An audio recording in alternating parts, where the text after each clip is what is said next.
నా సినిమా వస్తున్నప్పుడు కొంచెం టెన్షన్ పట్టాను, నన్ను ఎలా రిసీవ్ చేసుకుంటారని. ఓ స్నేహితుడిని అడిగా, మన తెలుగు వాళ్ళు మంచి సినిమాలకు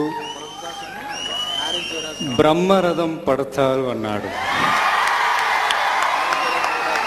என்னை எடுத்துக்கிட்டீங்கன்னா தமிழே சரியா தெரியாது, உண்மையே சொல்றேன். எங்க அப்பா அம்மா ரெண்டு பேருமே வந்து லைட் மியூசிக் சிங்கர்ஸா வந்தாங்க.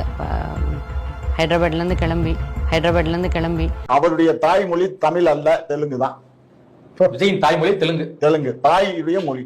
இந்த அம்மாவுடைய அப்பா அம்மாவே அந்த காலத்திலேயே மேடை பாடகர். தமிழர்களை கொன்று குவித்த ராஜபக்சேவிற்கு எதிராக ஒரு கையெழுத்து கூட போட நடிகர் விஜய் மறுத்திருப்பது உலக தமிழர்களை அதிர்ச்சி அடைய செய்துள்ளது.